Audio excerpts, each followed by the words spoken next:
daerah kami yang membesarkan kami. Ya, seberapa signifikan kehidupan Bapak di luar negeri dan pendidikan Bapak di luar negeri itu mengubah hidup Bapak? Saya pikir ada dua arah ya. Karena saya dari kecil di luar negeri dan setengah hidup saya di sana dan setengah di sini. Jadi di luar negeri waktu saya di luar negeri itu benar-benar mempersiapkan saya menjadi seseorang yang mandiri, profesional dan melihat visi ke depan. Dan saya balik, saya juga mendapatkan yang sama, tapi dengan kultur yang beda. Mengapresiasi negara saya, daerah saya, teman-teman saya. Dan saya pikir itu yang paling baik, karena kita melihat dua sisi dalam kehidupan. Saya pikir bagusnya seorang Obama juga karena dia melihat sisi yang sempat di Indonesia, sempat di Amerika, dilainkan orang-orang lain. Dan insya Allah kami yang mendapatkan pengalaman seperti itu yang bisa menjadi leaders, bukan hanya di Indonesia tapi di dunia. Karena persepsi kita lebih luas. Baik. Ya, kita berbicara mengenai kehidupan bisnis yang saat ini Bapak geluti. Biasanya para pengusaha ini mengadopsi prinsip ekonomi, di mana mereka menginginkan keuntungan yang sebesar-besarnya dengan menekan modal yang sekecil-kecilnya. Nah, bahkan sebagian pengusaha mungkin melakukan hal-hal yang mungkin cukup tidak diperbolehkan ya Pak, seperti misalnya mengeksploitasi sumber daya alam besar-besaran dan juga menekan gaji buruh. Nah, ini menurut pendapat Bapak seperti apa? Saya pikir nomor satu adalah bagusnya saya adalah saya mengalami dari aspek private sector. Tapi bukan berarti saya mengeksploitasi, bukan berarti saya menekan untuk sebanyak-banyaknya, ya kan? Alhamdulillah kami semenjak berbisnis keluarga, kami justru bukan mengecil, justru membesar. Ya, dari karyawan 500-600 sekarang kami punya total karyawan 2000. Dan justru pas saat krisis seperti ini orang adalah laying off atau memangkas karyawan, kami tetap. Karena apa? Karena keadaan ekonomi bukan kesalahan manusia karyawan kita. Nah, sebagai pemimpin kita harus cari inovasi-inovasi baru bagaimana kita masih bisa survive. Nah, kembali lagi adopsinya kepada pemerintahan adalah, saya pikir itu kita harus rubah pola pikirnya itu. Kita ambil positifnya dari segi bisnis ya.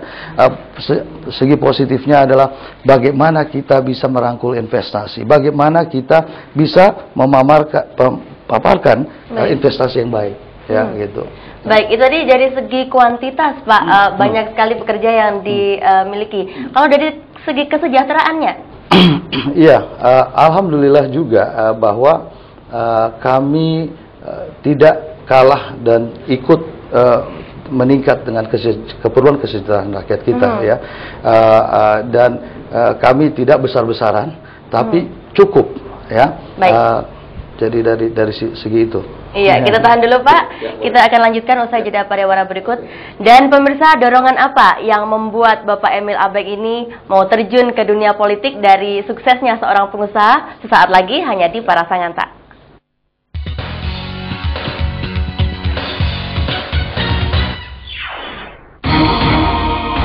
Saya Emil Abeng, caleg DPR RI Partai Golkar, nomor 7, Dapil Sulsel 1. Jika saya diberikan kesempatan untuk mewakili aspirasi Anda, insya Allah saya akan berusaha meningkatkan produktivitas di Sulsel dengan membangun dan menjalin jaringan seluas mungkin dengan para investor. Kita butuh Emil Abeng.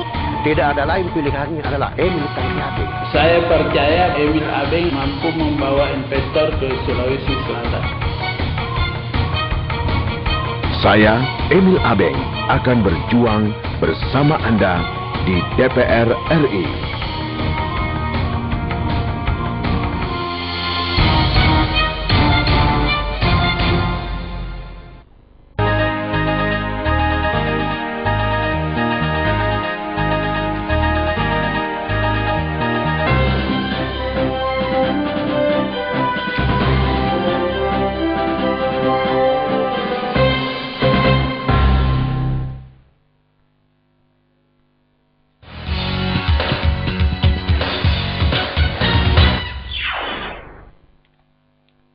Masih bersama kami pemirsa di Parasanganta, dan Anda masih dapat bergabung bersama kami di line telepon 831-859 untuk bertanya langsung kepada Bapak Emil Abeng.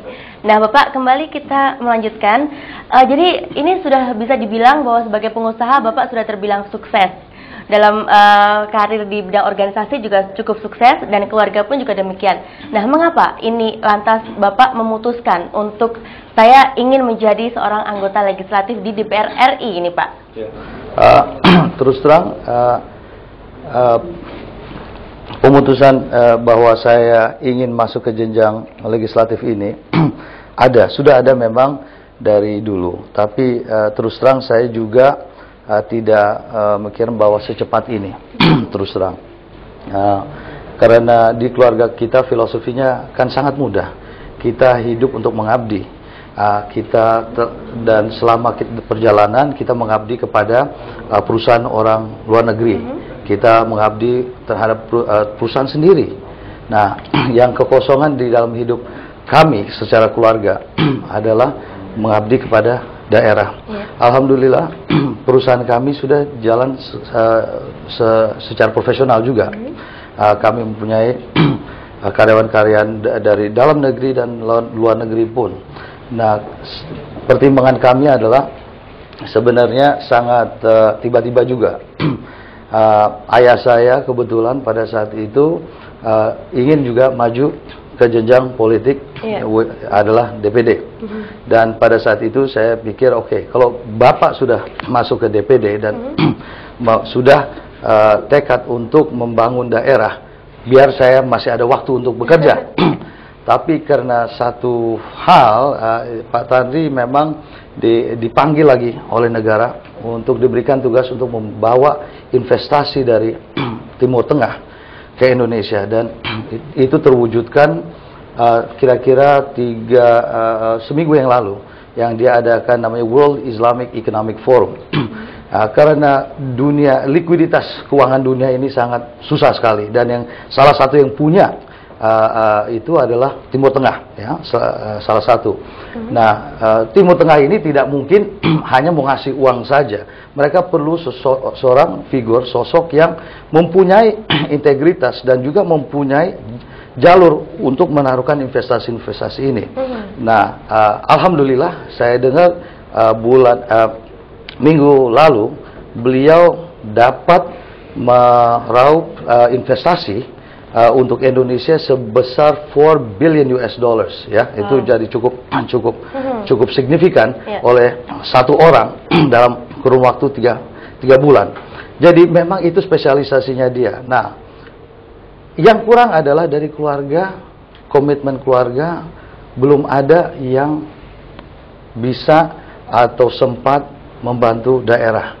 Dengan itu kami berembuk secara keluarga, dan sebenarnya memang susah, tapi saya pikir ini adalah saatnya, ini adalah saatnya.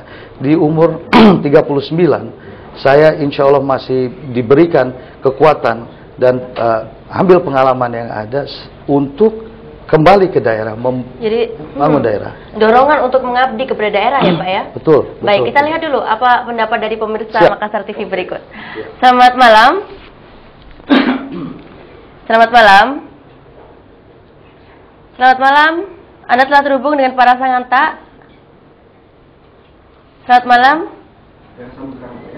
Ya, pemirsa, Anda masih dapat bergabung melalui line telepon 831-859. Selamat malam. Selamat malam. Ya, pemirsa, Anda masih dapat bergabung melalui line telepon 831-859 untuk bertanya langsung